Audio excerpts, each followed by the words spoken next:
ৰংমন কৃষক কোঅপাৰেটিভ সোসাইটিৰ সৌজন্যত ৭০তম ভোগালী বিহু উদযাপন দক্ষিণ কামৰূপৰ পলাবাৰী সমষ্টিৰ অন্তৰ্গত লেংটাত দিনজোৰা বৰ্ণাঢ্য কাৰ্যসূচীৰে আয়োজিত ভোগালী বিহু উদযাপনৰ লগতে নিশা সাংস্কৃতিক অনুষ্ঠানো অনুষ্ঠিত কৰা হয় কৃষিকৰ্মৰ সৈতে জড়িত ৰংমন কৃষক কোঅপাৰেটিভ সোসাইটিয়ে বিগত সময়তো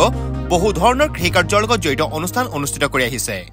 আজি অনবাৰৰ দৰে আজি বিগত বছৰ কেইবিলিৰ দৰে এইবিলিও ঠিক তেনেদৰে আমি পালন কৰি আহিছো কাৰ্যসূচী ৰাতিপুৱা আমাৰ খেল ধেমালি গ'ল এতিয়া সাংস্কৃতিক সন্ধিয়া মানে স্থানীয় শিল্পী কিছুমানৰ দ্বাৰাই যাওবেলিৰ দৰে আগৰ কেইবিলিৰ দৰে এইবিলিও স্থানীয় শিল্পী কিছুমানৰ দ্বাৰাই আমাৰ এই অনুষ্ঠানটি আয়োজন কৰিছো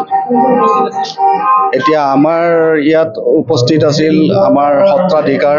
সদৌ অসম সত্ৰাধিকাৰ উপসভাপতি মাননীয় শ্ৰীযুত অখিল মহন্তদেৱ তেখেতৰ দ্বাৰাই আমি আজিৰ এই সাংস্কৃতিক মঞ্চখন উদ্বোধনী কৰিছো লগতে আমাৰ ওচৰৰ নিবাসী বিশিষ্ট সমাজকৰ্মী নিপেন কুমাৰ চন্দ্ৰ দলৈ তেখেত আমাৰ মাজত উপস্থিত হৈছিল তেখেতেও আমাক বিভিন্ন ধৰণে সহায় সহযোগ কৰি আহিছে আৰু লগতে আমাৰ এই কাৰ্যসূচীটোৰ আমাৰ সভাপতি ৰামচৰণ ভৰালী সম্পাদক দিগেন দাস সাংস্কৃতিক সম্পাদক আপোনাৰ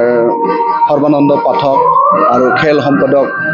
চন্দ্ৰধৰ দাস এনেকৈ আমি আটাইখিনি কাৰ্যসূচী মিলাই লৈ আমি আজিৰ এই অনুষ্ঠানটো চলাই আছো বৰ্তমান